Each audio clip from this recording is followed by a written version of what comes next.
Question दिख रहा सभी को? Yes sir. चलो यस सर। Yes sir. तो फिर इसमें कुछ भी नहीं करना है, पहले इसको अच्छे से अरेंज कर देना है, या फिर अगर अरेंज करने की जरूरत नहीं, आप सीधे वैल्यू लिख सकते हो तो लिख लो। A1 बता दो कितना होगा? 3 3। और P1? P1 1 1 1 होगा। C1? 1 नहीं, फिर से देखो। -1। -1। ठीक है, A1 3, हाँ, B1 A1 1, C1 -1। बिल्कुल सही। अब बताओ A2 कितना है? 2k -1 2k -1। B2? B B k -1 k -1। C2? -2k -2k +1। ऐसा, ठीक है, minus of with in brackets 2k + 1। ठीक है, यहाँ तक समझ में आया? Yes sir. तो यहाँ तक कुछ भी हमने दिमाग नहीं लगाया, पहले जो करते आ रहे हैं उसको कर लिया, फिर आगे पढ़ते हैं। क्वेश्चन कहना क्या चाहता है? ये कह रहा है find the value of k। अच्छा ठीक है, find the value of k for which the following pair of linear equations will have no solution. ठीक है, नो सॉल्यूशन के लिए इसी कंडीशन को अप्लाई कर दिया। तो बताओ condition for no solution. Solution for no solution, where A1/A2 is equal to B1/B2 is equal to is not equal to C1/C2। ठीक है, हाँ कंडीशन फॉर नो सॉल्यूशन लिख लिया। A1/A2 is equal to B1/B2 is not equal to C1/C2। तो इन्हीं values को substitute भी कर दिया। A1/A2 क्या हो जाएगा? 3/2k - 1 is equal to 1/k - 1 is not equal to 1/2k + 1। -1 minus हटा करके ऐसा कर दिया। ठीक है, यहाँ तक ठीक है? Yes sir. Yes sir. अब यहाँ से कितने इक्वेशंस आ रहे हैं आपके पास? 2 2 आ जाए। ध्यान से देखो कितने आए हैं।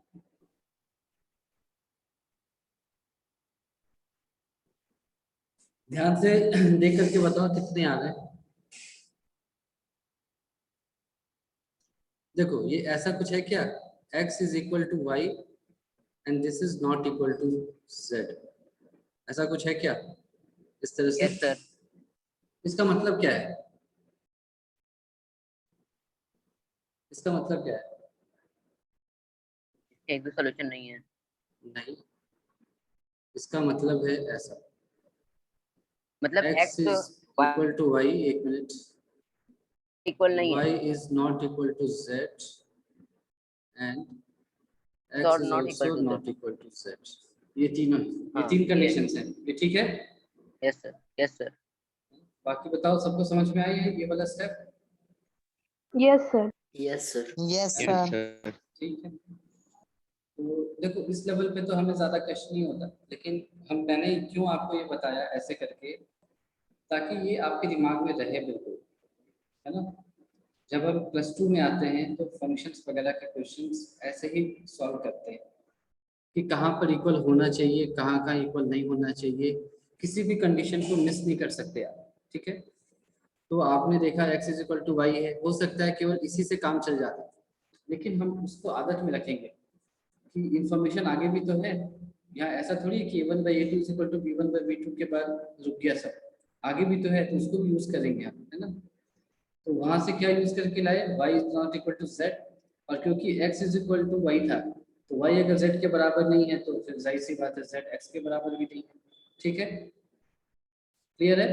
Yes sir. Yes sir. तो यहाँ से फिर हमने 3 केसेस बना लिए ऐसे, देखते हैं उसको सॉल्व करने पर क्या आता है। पहला बना दिया 3/2k - 1 is equal to 1/k - 1, ये ऐसा है। फिर 1/k - 1 is not equal to 1/k 2k plus 1 ऐसा आएगा, और फिर 3/2k minus 1 is not equal to 1/2k plus 1। ये 3 केसेस आ गए यहाँ तक, ठीक है। ये स्टेप समझ में आया सभी को? Yes sir. -2k-1 होगा ना? कहाँ है -2k? कहाँ है? क्या हुआ, क्या बोलना चाह रहे हो, मैं समझा नहीं। अरे जब हम लोग उसको 0 पे इधर लाए तो वो ब्रैकेट में जीरो -2k किधर, कहाँ लाए? -1 होना कहाँ लाए? वो तो ऊपर सी ऊपर। तो वो तो माइनस माइनस ऊपर नीचे कैंसिल हो गया ना, C1/C2k -1 by yes sir, -2k yes plus 1, sir, वो तो कैंसिल हो गया, ठीक है यहाँ तक। यस सर, यस सर, ये स्टेप समझ में आया क्या, कैसे लिखा Yes, है sir. हमने? सभी को समझ में आ गया अच्छे से, यस सर, है यस ना? सर। इस तरीके को आपको बिल्कुल ध्यान में रखना है ना। हो सकता है बुक्स वगैरह में देखोगे तो सीधे आंसर लिख देंगे और उसका आंसर सही भी आएगा, ठीक है। लेकिन मैं चाहता हूँ कि एक जो मैथमेटिकल अप्रोच है वो आपको याद आए, आपको समझ में आए कि ऐसा हम करते हैं, ठीक है ना? ये आदत में आपको रखना चाहिए। तो यहाँ से आगे वैल्यूज निकाली, तो यहाँ से आ जाएगा आपका 3k minus 3 and this is equal to 2k minus 1। तो 3k माइनस 2k बचेगा k, और 3 minus 1 2, k is equal to 2 आपका एक सोल्यूशन आ गया, ठीक है ये। Yes sir. अच्छा, यस सर। अब इसको भी सॉल्व कर लेते हैं। इसको किया तो क्या आ जाएगा, 2k plus 1 is not equal to k minus 1। तो यहाँ से क्या आ रहा है आपका, k is not equal to -2, ठीक है ये, ठीक है। ये सब सही है, सबको समझ में आया? Yes sir, yes sir. अच्छा, अब इस स्टेप में हम ऐसे करेंगे 3 into 2k plus 1, this is not equal to 2k minus 1। तो यहाँ से क्या आ जाएगा, 3 इंटू 2 यानी 6k plus 3 is not equal to 2k minus 1। तो यहाँ से आएगा आपका 4k is not equal to -4। तो k is not equal to -1, ठीक है। Yes sir. सभी को देखो समझ में आ गया जो आपके सामने किया है मैंने? Yes sir. इसमें कोई Yes, डाउट है sir. तो पूछो अभी, कोई भी डाउट है तो पूछो अभी। Sir B sir 2k plus 1 is not equal to k minus 1, ये वाला। माइनस कौन सा, सेकंड वाला या लास्ट वाले की बात कर रहे हो? हाँ लास्ट वाला।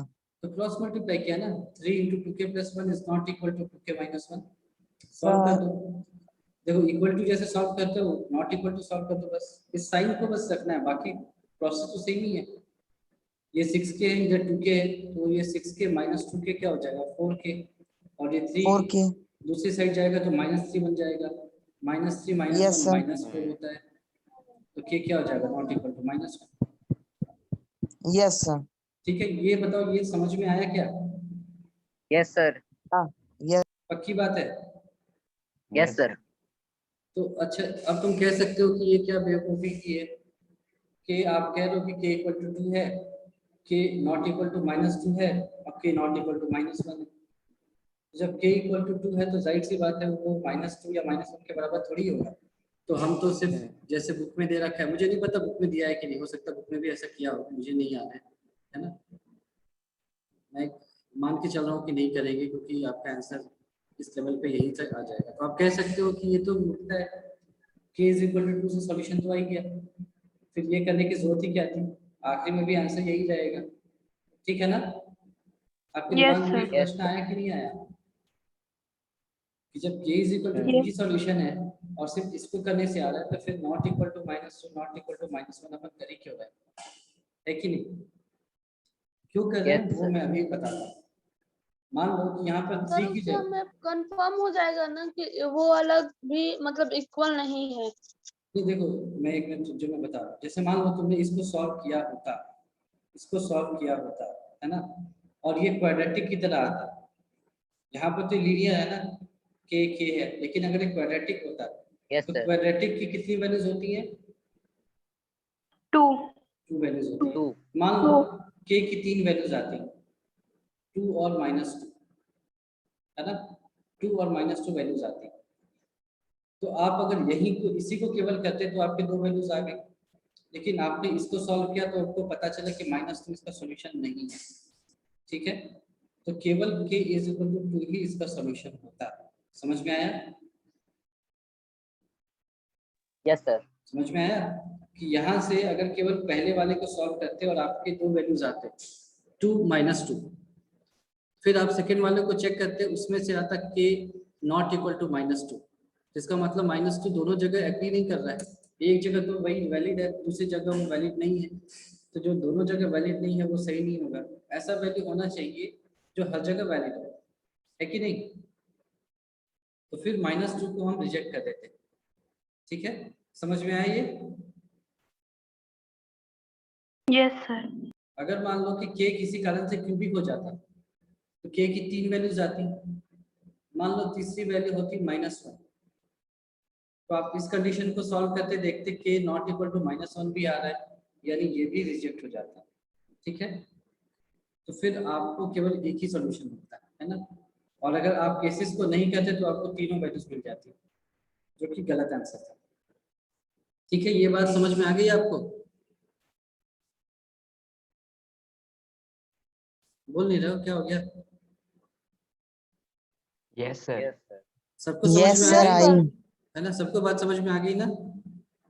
Yes, sir. Yes sir. तो आपको इसी तरह से सॉल्व करना है ना, सिर्फ आंसर नहीं लाना है, आपको ये एक मैथमेटिकल हैबिट आपको डेवलप करनी है अपने अंदर, है ना, एक मैथमेटिकल अप्रोच कि हम इस आंसर को ही सही क्यों मानेंगे, है ना, वरना फिर फॉर्मूला जो होता जो हमने डिराइव किया था पहले वो केवल यहीं पर ला करके छोड़ सकते थे, इसकी जरूरत ही नहीं पड़ती, है ना, पर ऐसा नहीं है, उसकी जरूरत पड़ती है कई सर बार, एग्जाम में कैसे लिखेंगे?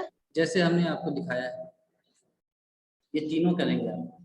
ठीक है, ऐसे करके, है ना, इस तरह से आप 2 लाइंस बनाना, तो जाहिर सी बात है 2 लाइन प्लेन को 3 पार्ट्स में डिवाइड करते हैं, तो 3 जगह आपके पास केसेस ऐसे करके दिखाओगे आप। ठीक है, फिर फाइनली यहाँ से लिखोगे therefore k is equal to 2 is the only solution for is the only solution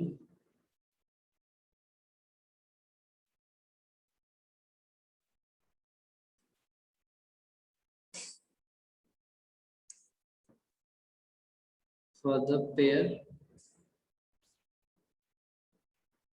of linear equations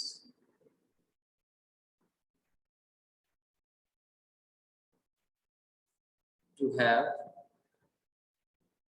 no solution। ठीक है ना, आंसर यानी कि अगर हम चाहते हैं कि ये पेयर ऑफ लीनियर इक्वेशन का कोई भी सॉल्यूशन ना हो तो उसके लिए k की वैल्यू 2 होनी चाहिए। ठीक है, समझ में आ गई बात? Yes sir. ठीक है, यस सर, वेरी गुड। तो फिर नेक्स्ट क्वेश्चन में जाते हैं। नेक्स्ट क्वेश्चन क्या कहता है? Solve the following pair of linear equations bye substitution and cross multiplication methods. ये तो हम कई बार कर चुके हैं ना, तो ये मैं नहीं कर रहा, ये आपको करना है ना। सब्स्टिट्यूशन मेथड से तो हमने कितने सारे क्वेश्चंस किए हैं, आप इसको करना, और क्रॉस मल्टीप्लिकेशन से कैसे करते हैं वो भी आपको बताया गया है, तो वो आप उससे कर सकते हो। कर लोगे या मैं करके बताऊं? सर कर लेंगे। सभी कर लेंगे, यस सर। है ना। क्रॉस मल्टीप्लिकेशन कैसे यूज करते हैं आपको पता है, x के पास गए तो फिर x वाले कोएफिशिएंट्स को हटाए, आगे बढ़े, फिर जब y के पास गए तो y वाले कोएफिशिएंट्स को हटाए, c और a के टर्म्स में लिखा, फिर कांस्टेंट के पास गए तो कांस्टेंट को हटाया और a और b के टर्म्स में लिखा, फिर वहां से x y z मल्टीप्लाई करके निकालना। ठीक है, ये यस सर। Yes. ठीक है ना, ओके। इसको करना नहीं आएगा तो फिर मुझे बताना। क्वेश्चन 4 क्या कहता है? Form the pair of linear equations in the following problems and find their solution if they exist by any algebraic method. इसमें आपको कोई कंपल्शन नहीं है, आप कैसे भी कर सकते हो।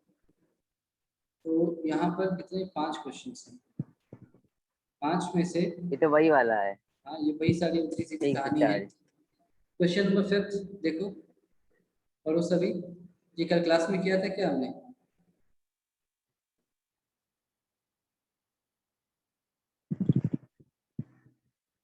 सर कल नहीं, बट ये हमने किया था। इसको कल नहीं किया था हमने? यस सर, कल ही किए थे, कल ही हाँ। किए थे मुझे कल ही याद कल आ कहाँ रहा है, किया? मैं दिखाता हूँ। सर, हम लोग कल ही किए हैं इसको। अच्छा नो अच्छा, सर, दूसरा वाला कल किए थे सर, वो नो पांच सर, वाले भी किए हैं। दूसरा था। एक मिनट, एक मुझे देखता हूँ। कोई देख लो। बात नहीं, यही था ना? यही तो है और नीचे नीचे ये वाला। ना, 20 दिसंबर यही कल किया हाँ, है, यही वाला। ये वाला किया था है ना, कल ही किया था रेमेडियल क्लास। ठीक है, ये तो हाँ। तो आप इसको देख लो। इसमें किसी को डाउट था इस क्वेश्चन में या समझ में आ गया था सभी को? सर आ गया था अच्छे से। सबको समझ में आ गया था ना? Yes sir. यस बाकी सर। बाकी लोग कुछ बोल ही नहीं रहे हो आप। समझ में आ गया था तो फिर ठीक है। क्वेश्चन नंबर 4 पे आ जाओ। ये मुझे तारीख याद नहीं, पर ये भी हमने किया था, यस सर, आप किया उसको था। पढ़ सकते हैं ना एक बार। ठीक है, क्वेश्चन नंबर जो यस सर, 3 ये है, दोनों क्वेश्चन होमवर्क में था तो किए। 4th और 5th हमने कर लिया था, है ना? और यस फर्स्ट भी मिलता जुलता है, हमने ऐसा भी किया है। फर्स्ट वाला नहीं किया है, यस फर्स्ट से कहते सिमिलर क्वेश्चंस हमने किए थे, जिसको ट्राई कर यस सकते हैं Yes, फर्स्ट sir. क्वेश्चन, है ना? और मेरे ख्याल से सेकंड के भी मिलते जुलते किए हैं हमने, अगर आपको ध्यान हो। एलिमिनेशन में भी था, सब्स्टिट्यूशन में भी था। हाँ, सेकंड में भी ऐसे ही था, फ्रैक्शन बिकम्स 1/3, तो फ्रैक्शन में से न्यूमरेटर को x माना, डिनोमिनेटर को y माना, तो फ्रैक्शन आपका x/y हो जाएगा। उसके बाद जहाँ से जो सब्ट्रैक्ट के ऐड करने बोल रहा है और जो वैल्यूज दे रखा है वो पुट करते जाओ, इक्वेशन बनाओ और सॉल्व करो। याद आया ऐसा क्वेश्चन हमने किया है? Yes, sir. Yes sir. ठीक है, क्वेश्चन Yes, नंबर 3 जो है ना, वो आपने नहीं किया होगा। हालांकि उसमें कुछ ऐसा खास नहीं है कि मैं अकेले उसको ले रहा हूँ बाकी को नहीं, लेकिन उसको देख लेते हैं एक बार उसको कंसिडर कर लेते हैं कैसे करते हैं ऐसे क्वेश्चन। तो बाकी क्वेश्चन ऐसा नहीं है कि मैं नहीं कराऊंगा, अगर आपसे नहीं बनता है तो आप मुझे कल बताएंगे, ठीक है? लेकिन ये क्वेश्चन थोड़ा ज़्यादा इंटरेस्टिंग है तो इसको मैं करूँगा। क्वेश्चन ये 3rd पढ़ो आप, क्या कह रहे हैं?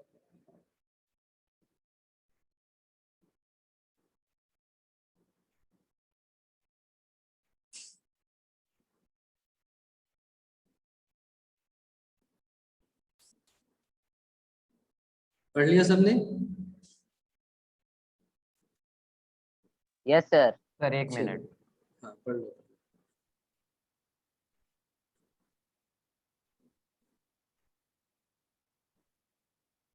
Yes sir. ठीक है, ये को क्या है, मैं पढ़ के सुनाता हूँ, है ना? सुनना। ये क्या कह रहा है? Yash scored 40 marks in a test, है ना? एक लड़का है यश, उसको एक टेस्ट में 40 नंबर मिलते हैं, ठीक है? Getting 3 marks for each right answer, है ना? हर करेक्ट आंसर जो वो दे रहा है उसके लिए 3 मार्क्स उसको मिल रहे हैं।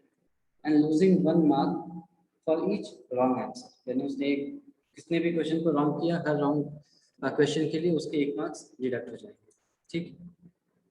आगे क्या है? Had 4 marks been awarded for each correct answer and 2 marks been deducted for each incorrect answer, then Yash would have scored 50 marks. ये कह रहा है कि अगर 4 मार्क्स मिलते उसको करेक्ट आंसर्स के लिए और हर गलत आंसर के लिए 2 मार्क्स डिडक्ट हो जाते तो 50 स्कोर कर लेता। तो टोटल कितने क्वेश्चंस उसने अटेम्प्ट किए, है ना? सर, बताएं कैसे होगा? चलो एक चीज देखो, पहले ये समझो, है ना? क्वेश्चन अटेम्प्ट करने से पहले ये समझो कि ये क्या कहा क्या जा रहा है। ये कहा जा रहा है कि सही क्वेश्चन के लिए तो 3 मार्क्स मिल रहे हैं उसको, गलत क्वेश्चन के लिए 1 नंबर डिडक्ट हो रहा है, ठीक है? तो 40 टोटल आ रहा है। और अगर क्वेश्चन सही के लिए 4 मार्क्स मिले होते और गलत आंसर करने पर उसके 2 मार्क्स डिडक्ट होते तो 50 मिल रहा है, यानी अब उसके मार्क्स बढ़ रहे हैं। तो तुम देखो ध्यान से, सेकेंड वाले प्रोसेस में मार्क्स भी बढ़ गए, नेगेटिव के लिए मार्क्स भी बढ़ गए और पॉजिटिव सही आंसर के लिए मार्क्स भी बढ़ गए। ये आपने देखा यस सर। है ना, 40 की Yes, जगह sir. 50 हो गए। पहले नेगेटिव -1 था, अब क्या हो गया -2 हो गया। पहले करेक्ट आंसर के लिए +3 था, +4 हो गया। ये आप ऑब्जर्व कर रहे हो। Yes sir. तो इससे आप एक चीज तो समझ सकते हो कि जो सही क्वेश्चंस वो अटेम्प्ट कर रहा होगा उसकी संख्या ज्यादा होगी, गलत आंसर्स जो कर रहा है उसकी संख्या कम होगी। अगर ऐसा नहीं होता Yes. तो ये 10 मार्क्स का अंतर नहीं आता, है ना, बढ़ता नहीं, या तो मार्क्स उसके घट जाते या 40, 42, 43 ऐसे कुछ रहते, इतने ज्यादा मार्क्स उसके नहीं आते। तो एक चीज आप इससे कंक्लूड कर सकते हो। ये समझ में आई बात? Yes sir. Yes sir. मैंने ऐसा क्यों कहा, क्योंकि देखो मैथ्स में सिर्फ सॉल्यूशन तक ही पहुंचना जरूरी नहीं है, है ना, उसका थोड़ा फील लेना भी जरूरी है कि क्वेश्चन हो क्या रहा होगा, तब आपको सॉल्व करने में अच्छा लगेगा। तो इसको ऐसे सर। अटेम्प्ट कर दिया। हाँ बोलो। सर इस क्वेश्चन में ये निकालना है कि कितने क्वेश्चन उसने अटेम्प्ट किए या हाँ। फिर टोटल कितने क्वेश्चन टेस्ट में थे। नहीं देखो टोटल Total कितने कितने क्वेश्चंस questions थे test में ये थे? तो जाहिर सी बात है तुम निकाल ही नहीं सकते, क्योंकि मान लो कि एक बच्चे के 100 क्वेश्चन थे, उसमें 80 अटेम्प्ट किए जिसमें से 40 या 50 सही है, 30 गलत है। ठीक है, तो हम ये मान के चल रहे हैं कि जो उसने टोटल अटेम्प्ट किए, है ना, और जो टोटल क्वेश्चन थे वो बराबर थे, ये हम मान के चल रहे हैं, तभी तो नेगेटिव की बात आ रही है। अगर मान लो उसको सिर्फ अटेम्प्ट करना होता तो वो वही अटेम्प्ट करता जो उसको आता है ना, वो नेगेटिव वाले क्यों अटेम्प्ट करता, नेगेटिव अटेम्प्ट करा इसका मतलब वो तुक्के लगा रहा है कि काश यस। अगर वो सही हो जाए तो मार्क्स मिल जाए मुझे, है ना, वो तुक्के लगा रहा है, इसका मतलब है कि उसने सारे क्वेश्चंस को अटेम्प्ट किया है। ये बात समझ में आ गई तुम्हें? Yes sir. है ना, अगर ऐसा नहीं रहा तो दुनिया में ऐसा कोई तरीका नहीं है जिससे आप ये पता कर लो कि कितने क्वेश्चंस थे, है ना, उसने सही कितने किए गलत कितने किए, पर उसने छोड़े कितने ये कैसे पता करोगे? तो एजम्पशन आप लिख लो यहाँ पर, ऐसा एजम्पशन लिखो।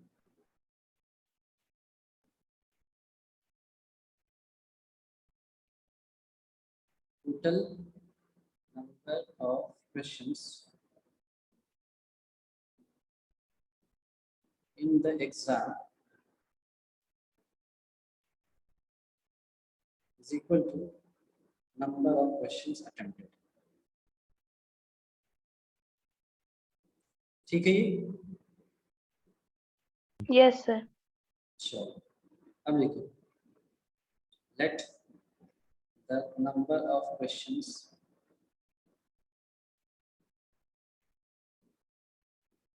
with correct answers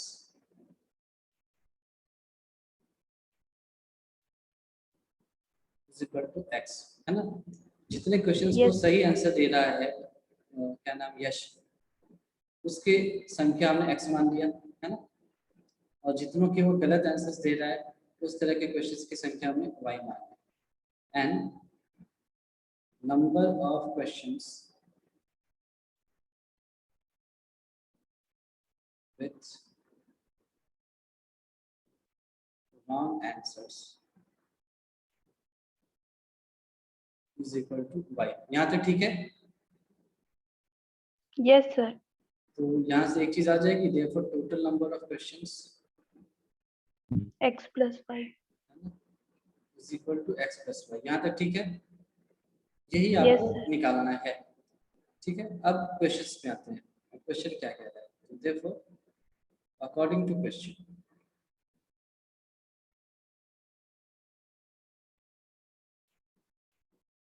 एक सही आंसर करने पर कितने मार्क्स मिल रहे हैं?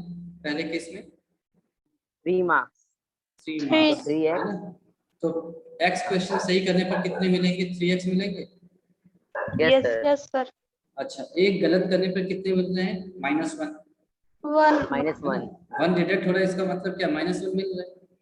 तो Yes, अगर sir. y Yes, अगर वो sir. गलत कर रहा है तो कितने मिलेंगे? -y। -y। This is equal to 40। ठीक है, तो यहाँ से y Yes. की वैल्यू मुझे दिखती मिलती हुई नजर आ रही है, तो y मैंने निकाल लिया क्योंकि आसान सा है। 3x - 40, इसको मैंने इक्वेशन बनाया, है ना, क्योंकि सिंपल सा y के टर्म्स में आ गया। ठीक है ये? Yes sir. Yes sir. Yes sir. Case 2 का बता दो मुझे अब जल्दी से। एक सही आंसर के 4 मार्क्स, तो x सही आंसर के 4x हो जाएंगे तो क्या? 4x minus 2y minus 2y is equal to 50। equal to 30 और ठीक है, 50। 50। ये आया सभी का? Yes sir. Yes sir. तो Yes, मैं sir. इसको ऐसे लिख दूं क्या? फिर अगर आपको बुरा ना लगे तो मैं इसको ऐसे लिख सकता हूँ, लिख दूं 2 को हर Yes. जगह से हटा दिया, है ना? Yes sir. तो आपको अगर और ज्यादा बुरा ना लगे तो मैं y की वैल्यू ऊपर से रख दूं यहाँ, 3x minus 40 is equal to 25। ठीक है, ये वाला step yes yes sir. Sir. From equation 1। 1। अब तो ये आसान है, therefore 2x minus 3x plus 40 is equal to 25। This implies x is equal to 15 आ गया। ठीक है, यस सर। और अब इसी 15 को इक्वेशन 1 में पुट करो तो 3 into 15 क्या हो जाएगा? 45। 45 minus 40 5। ठीक है, तो यहाँ से आपने निकाल दिया, देखो total number of questions is equal to x plus 5 यानी कि 15 plus 5 which is equal to 20 answer. ठीक है, समझ में आई ये?